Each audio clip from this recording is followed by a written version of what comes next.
बँकेच्या ठेवीदारांच्या रकमेचा 97.41 कोटींचा अपहार। तर छत्रपती संभाजीनगरमधील अजिंठा नगरी सहकारी बँकेतील ही घटना आहे। संशयित बँकेचे अध्यक्ष पोलीस आयुक्तालयात शरण झालेत अशी सूत्रांची माहिती।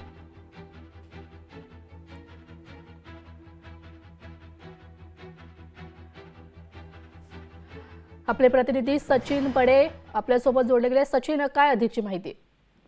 आपण पाहताय की खासगी पतसंस्थांच्या माध्यमातून लोकांनी पैसे गुंतवलेले आहेत, मात्र आता धोकाधडी किंवा त्यांची फसवणूक झाल्याच्या तक्रारी आता या समोर येऊ लागलेल्या आहेत। कारण छत्रपती संभाजीनगरातील अजिंठा नागरी सहकारी बँकेच्या ठेवीदारांच्या मागील बऱ्याच दिवसांपासून वर्षांपासून तब्बल 97 कोटी रुपयांपेक्षा जास्तचा रुपयाचा अपहार जो होता तो झालेला होता।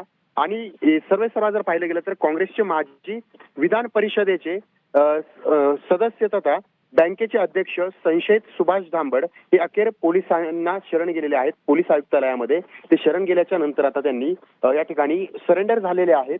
कारण हा घोटाळा मोठा होता, गेल्या बऱ्याच दिवसांपासून पोलीस शोध घेत होते, मात्र त्यांचा काय शोध लागत नव्हता। मात्र अखेर हे स्वतः शरण आलेले आहेत आणि पोलिसांना शरण आल्यानंतर आता पुढील तपास होणार आहे। कारण हा घोटाळा मोठा होता, एवढं काही असताना मात्र हे फरार होते, आढळत नव्हते, सापडत नव्हते, मात्र आता शरण गेलेले आहेत। धन्यवाद सचिन, तुम्ही दिलेल्या माहितीबद्दल। लोकशाही मराठी ऐका, पहा, जागरूक रहा।